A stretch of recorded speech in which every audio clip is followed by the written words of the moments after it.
Hello everyone, आज मैं एक स्ट्रेच मार्क्स रेमेडी लेके आई हूँ जिसको लगाने के बाद आपके स्ट्रेच मार्क्स बिल्कुल नहीं पड़ने वाले हैं।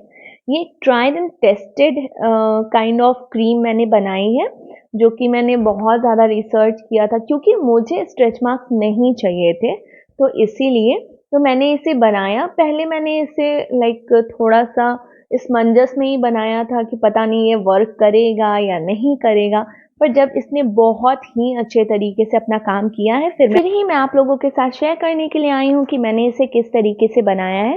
इसे बनाना बहुत ही सिंपल है, तो आइए देखते हैं कि मैंने इसे कैसे कैसे बनाया। तो जो क्रीम हम बनाने वाले हैं इसके लिए हमें बस दो ही मेन इंग्रेडिएंट्स चाहिए। एक है शेयर बटर और एक है कोकोनट ऑयल।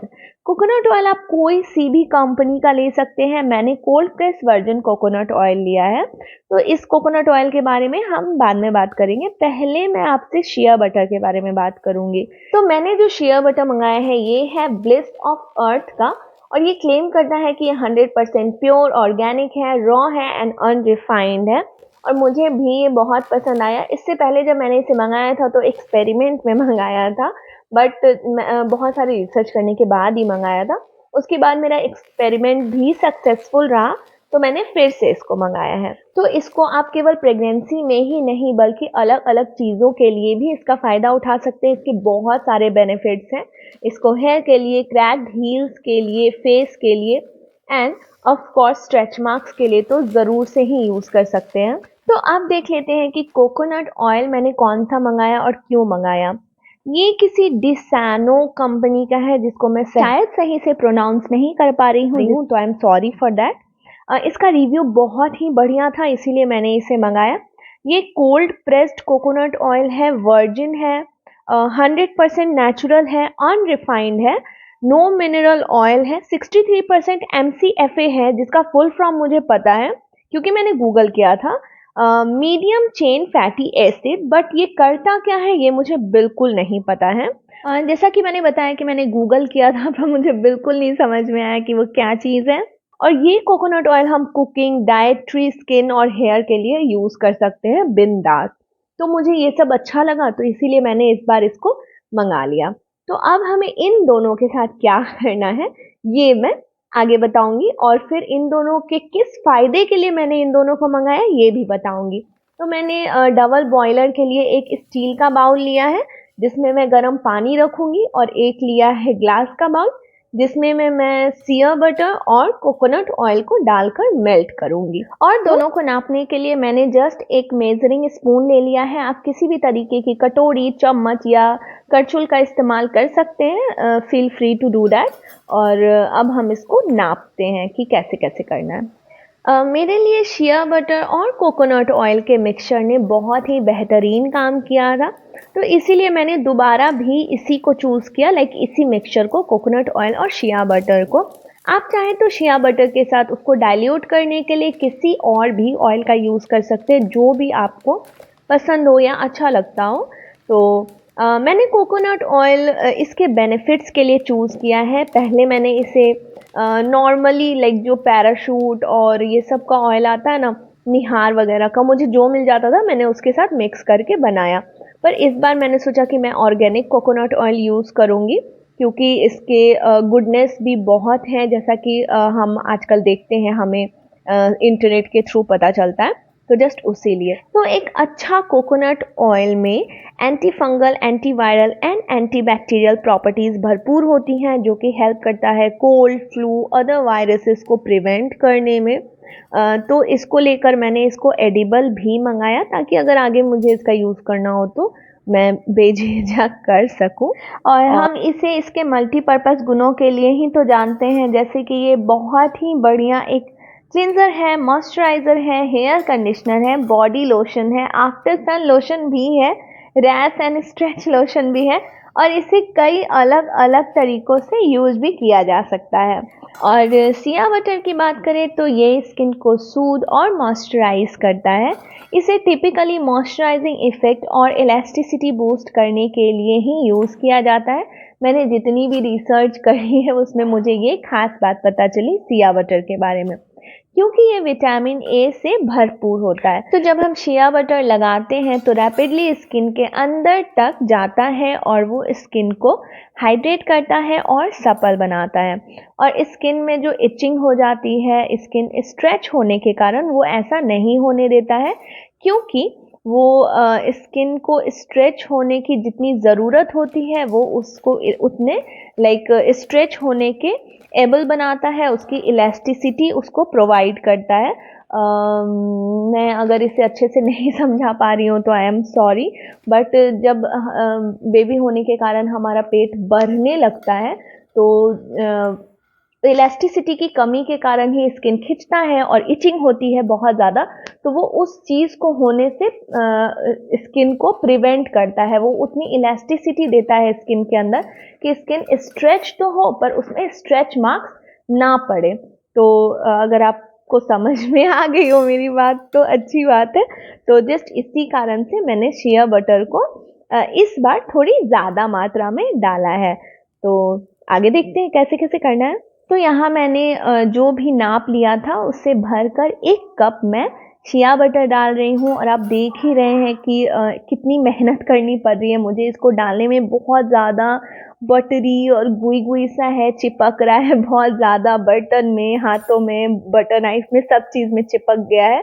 तो इसको मैं अच्छे से मिला ले रही हूँ हाथों में, नहीं तो मैं किसी भी चीज़ को टच कर रही हूँ ना, ये उसमें बहुत ही अच्छे से लग जा रहा है, तो उसको धुलने में फिर मुझे बाद में बहुत परेशानी होने वाली है।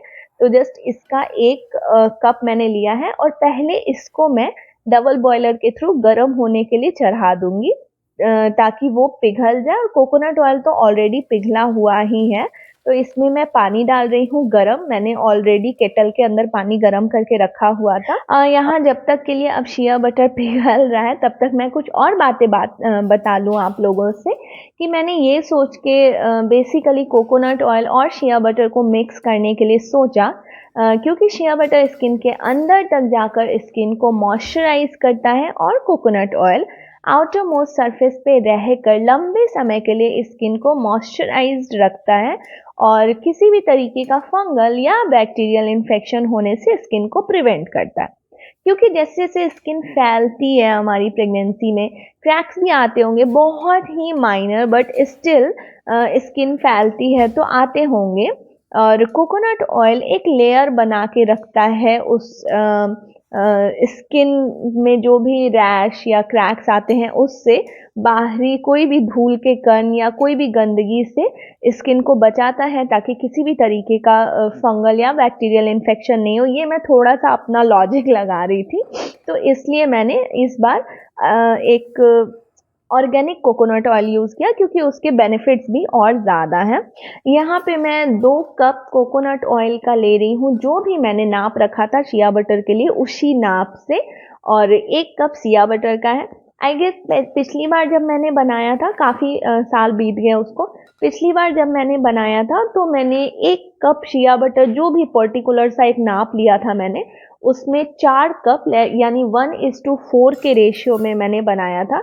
4 कप कोकोनट ऑयल का लिया था। एक्चुअली मैं उस वक्त एक्सपेरिमेंट कर रही थी और मैं नहीं चाह रही थी कि जो भी पैसे मैं लगा रही हूँ कम या ज़्यादा वो वेस्ट हो जाए, क्योंकि निहार या पैराशूट वगैरह का जो कोकोनट ऑयल होता है वो काफ़ी चीप प्राइस पे मिल जाता है, बट शिया बटर काफ़ी एक्सपेंसिव था एक्सपेरिमेंट के हिसाब से, तो इसलिए मैं नहीं चाह रही थी कि कुछ भी वेस्ट हो। बट जब ये इतना अच्छा वर्क किया इस मिक्सचर ने, जबकि मैंने उसमें 1:4 के रेशियो में बनाया था, इसके बावजूद वो मिक्सचर इतने बढ़िया तरीके से वर्क किया ना, तो मैंने सोचा कि थोड़े से और अच्छे से इसको बनाया जाए इस बार, ताकि ये और अच्छे से वर्क करे।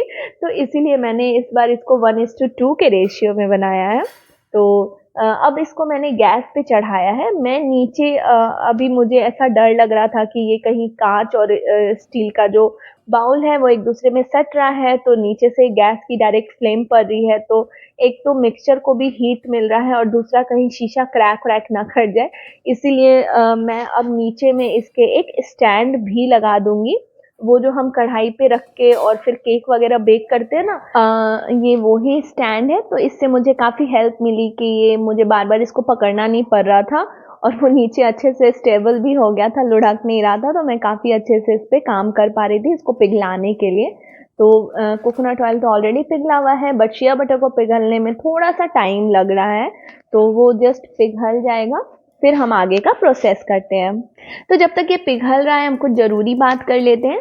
तो मैं ये नहीं कहूँगी आपको कि आपको इसे कब से लगाना शुरू करना चाहिए, बट मैं अपना एक्सपीरियंस शेयर करना चाहूँगी आप लोगों के साथ में कि मैंने इसे 5th मंथ अराउंड से लगाना शुरू किया था। तो मैं एटलीस्ट कहूँगी कि 5th मंथ से लगाना शुरू करिए, पर अगर आप चाहते हैं तो आप इसे 1st मंथ से लगाना शुरू कर सकते हैं, 2nd से, 3rd से या 4th से, जैसा आपका मन करे। तो मैंने इसे 5th मंथ से लगाना शुरू किया था क्योंकि मैं सर्च कर रही थी कि क्या है ऐसी चीज़ जो मेरे स्ट्रेच मार्क्स के ऊपर काम करे, तो इसने बहुत ही अच्छा काम किया। मैंने 5th मंथ से लगाना शुरू किया, इसके बावजूद इसने बहुत अच्छा काम किया। तो अब ये बहुत ही अच्छे से पिघल चुका है, और जैसा कि मैंने आपको पहले बताया था कि मैंने पहले इसे विस्क से बनाया था, लाइक मैं बनाया करती थी, पर इस बार मेरे पास हैंड ब्लेंडर भी है, तो मैं दोनों ही तरीकों से आपको बताऊंगी करके कि किसके क्या लाइक फ़ायदे हैं। नुकसान तो नहीं है, बट हैंड ब्लेंडर से थोड़ी ज़्यादा अच्छे से हो जाता है। तो हैंड ब्लेंडर से मैं फाइनल इसको टच अप दूंगी, पर पहले मैं इसको हैंड विस्क से करके बताऊंगी। पर इसको थोड़ी देर के लिए हम फ्रिज में डाल देंगे।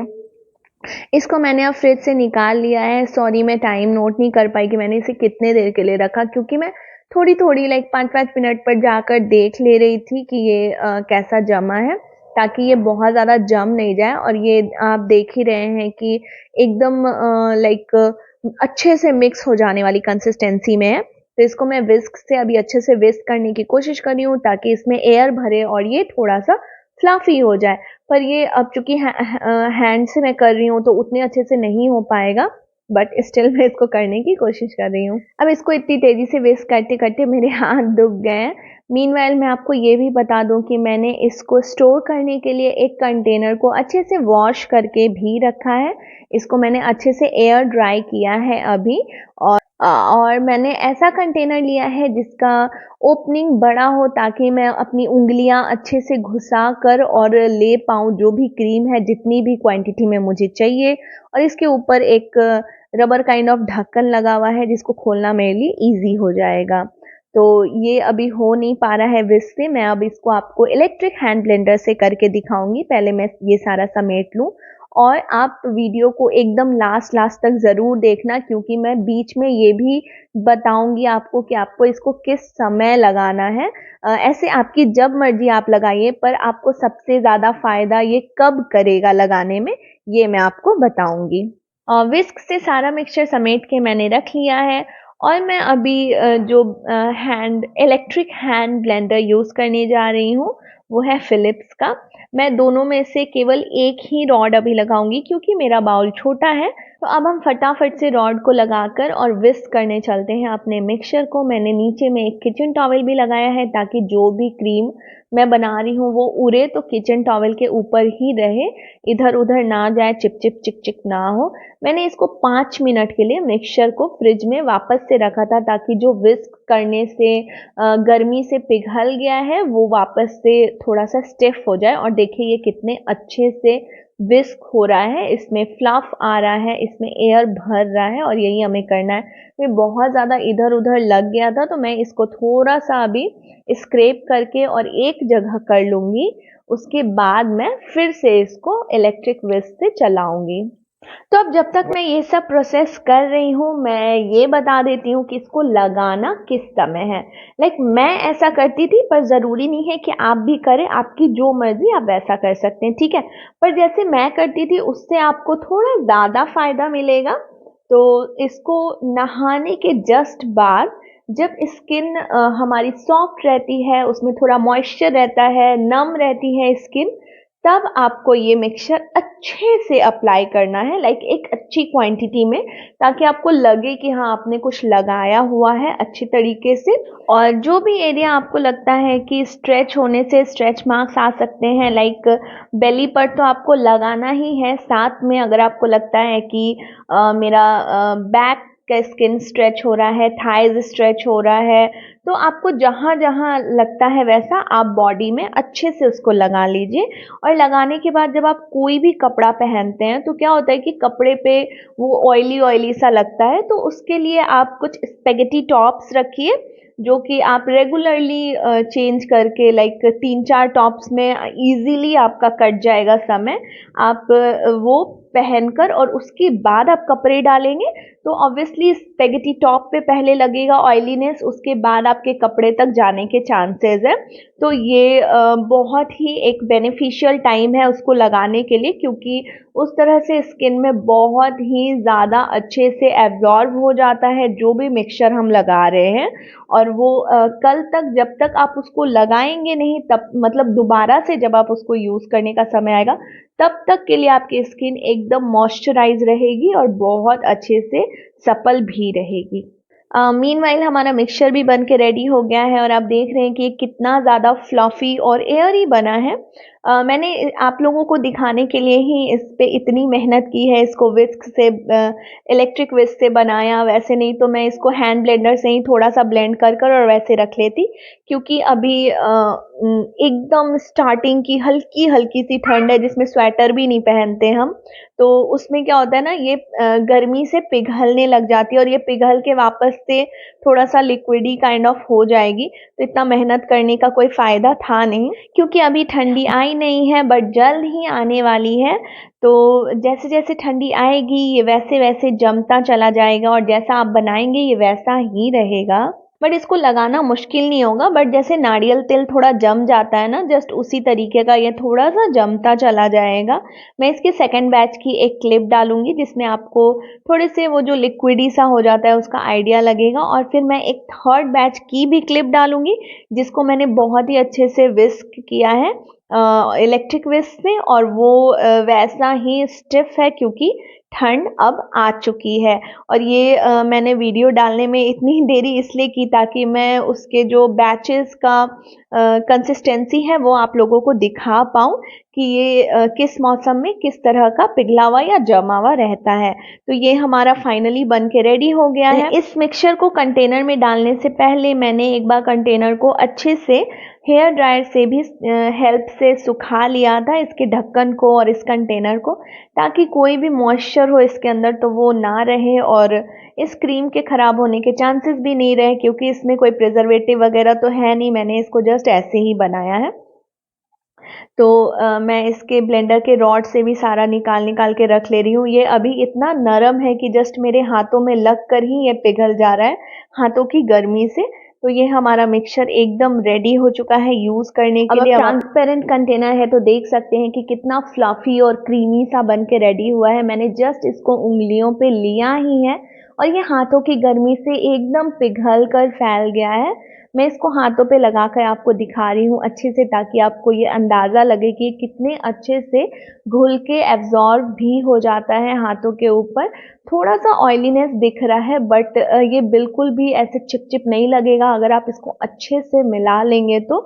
और खैर हमें ये हाथों पे तो लगाना है नहीं, हमने जिस कारण से इसको बनाया है ये वो करने में ये बहुत ही अच्छा माहिर है। तो हमने 2 सिंपल प्रोडक्ट्स लिए जिनको हमने एक मैजिकल प्रोडक्ट में कन्वर्ट किया है, और ये मैजिक अगर आपके ऊपर भी चल गया, जैसे कि मेरे लिए ये ब्लेसिंग साबित हुआ है, मुझे स्ट्रेच मार्क्स नहीं चाहिए थे जिसके लिए मैंने इतनी मेहनत करी, तो आपके लिए भी ये एक ब्लेसिंग ही साबित हो। तो इसे ज़रूर यूज़ करिएगा और मुझे कमेंट सेक्शन में बताइएगा। ये है मेरे सेकेंड बैच का क्रीम जो कि पूरी तरह से नहीं पिघला है, और पर मैं कंटेनर को टेढ़ा कर रही हूँ तो वो भी साथ साथ थोड़ा सा ऐसे ढुलक रहा है प्रोडक्ट। और मैं थर्ड बैच का भी आपको दिखाऊंगी तो आपको फुल्ली अंदाज़ा हो जाएगा कि 3 मौसम में ये किस तरह से करता है। बट ये मेरे हाथों की गर्मी से स्टिल पिघल रहा है, उतना ज़्यादा नहीं जितना कि पहले पिघल रहा था, बट स्टिल पिघल रहा है। तो अभी थर्ड बैच की बारी। तो ये बैच मैंने जस्ट अभी ही 1-2 दिनों पहले बनाया है और ये बिल्कुल वैसा का वैसा ही है जैसा मैंने बनाया था। आपको देखने में ये बॉडी बटर वाला फील दे रहा होगा, एकदम बटरी और क्रीमी बन के रेडी हुआ है, और जैसा मैंने बनाया था ये बिल्कुल वैसा ही है, बिल्कुल भी पिघला नहीं है। और इस बार मैंने थोड़ा-सा ज़्यादा करके ही बना लिया क्योंकि बार-बार बनाना थोड़ा-सा टाइम टेकिंग होता है, फ्रिज में डालो, निकालो, बनाओ एक्सेट्रा। तो मैंने आपको 3 तरीके के बैचेज़ दिखाए हैं। एक जो ठंड से आने वाली पहले गर्मी होती है, लाइक वो अगर ज़्यादा गर्मी में भी आप बनाएँ तो उसी तरीके का वर्क करेगा कि जो मैंने वीडियो के थ्रू मैं आपको दिखाया बनाते हुए कि वो बटर जैसा बन तो गया था पर वो पिघल जाता है, नारियल तेल की तरह हो जाता है। और सेकंड बैच जो मैंने दिखाया वो ठंडा और गर्म जो मिक्स मौसम होता है कि रात को ठंडी हो जा रही है, सुबह में गर्मी है, वैसे वाले मौसम में वो उस तरीके का थोड़ा-सा थिक और थोड़ा रनी रहता है। और ये वाला थर्ड बैच है जो कि एकदम ठंडी में मैंने बनाया है, जो कि बिल्कुल वैसा का वैसा ही रहने वाला है जैसा आप बनाने वाले हैं। तो अगर आपको वीडियो अच्छी लगी हो तो लाइक और सब्सक्राइब ज़रूर करिएगा। Thank you so much for watching. Bye bye.